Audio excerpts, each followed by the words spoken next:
असं म्हणजे दिवसभर आपल्याला काम करायचं असतं तर असं करणं गरजेचं आहे. तर हे सगळं स्किन केअर रुटीन आधी करायचं आणि मग कामाला लागायचं. म्हणून मग मी म्हटलं परत आपल्याला दिवसभर आपल्याकडे ध्यान द्यायला भेटणार नाही. मग आता मी बीबीची क्रीम आहे बघा फाउंडेशनसारखी ती लावलेली आहे. छान असा प्लेन चेहरा एकदम होतो याने.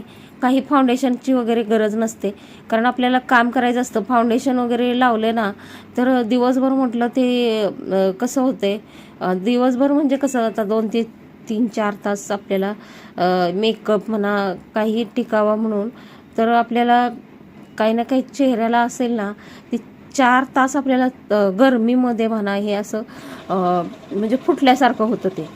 तर त्यापेक्षा क्रीम लावली म्हटलं चेहरा एकदम असा हे व्हावा म्हणून. तर आता हे बघा ही पावडर लावत आहे मी, कॉम्पॅक्ट पावडर लावत आहे. तर छान अशी पावडर लावून घेत आहे. तर सुट्टी पण आहे माझ्याकडं, पाऊंड्समध्ये कॉम्पॅक्ट पावडर सुट्टी पण आहे ग्लोवाली. तर म्हटलं हीच लावावी पटापट आणि असं एब्रोला वगैरे सेप देत आहे. तर तुम्ही कशा हे तयार होतात तेही मला सांगा. माझ्या म्हणजे बघत असतील ना ताई मैत्रिणी त्या तर असं झालेलं आहे माझं बघा सर्व.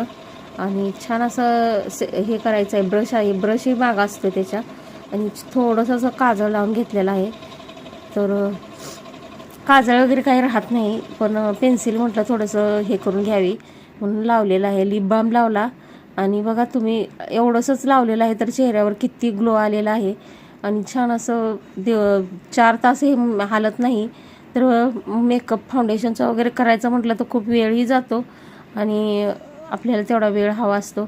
तर छान असं हे सिंदूर वगैरे लावून घेऊन अशी हेअरस्टाईल केलेली आहे बघा. छान असं तयार होऊन सर्व काही म्हणजे असं ती पप्सची म्हटलं जाऊ दे, पप्स म्हणजे नेहमी पप्स तर हे आता असं हे केलेलं आहे बघा एवढंसं. आणि ते करून फोल्ड करून क्लिप लावलेलं आहेत. हेही छान वाटतं आणि पटकन होती ही हेअरस्टाईल अशी केलेली आहे. नेहमीच पप्स माझं असतं तर पप्स मला खूप आवडतं. तर हे बघा मग असं करून दोन्हीकडे तुम्ही असेही खाली केस सोडू शकता. पण मी म्हटलं थोडंसं ब्रोच लावं कारण मला हेअरस्टाईल थोडी पार्टूनही करायची होती आणि नंतर आपल्या महाराष्ट्राची शांती घातल्याशिवाय आपला मेकअपच पूर्ण होत नाही. आणि मग मंगळसूत्र घातलं आणि हे छोटंसं मी असं आणलेलं होतं तेही घातलं आणि असं माझं लुक तयार झालेला आहे. तर बेबी क्रीमनीही एवढा छान मेकअप होऊ शकतो आज मी पहिल्यांदा मला कळलं चेहरा बघून. तर खूप छान असा पार्लरपेक्षा सुंदर मेकअप झालेला आहे आणि ग्रीन लुक माझं तयार झालेला आहे. कसं वाटलं तुम्ही नक्की सांगा. आणि नवरात्रीच्या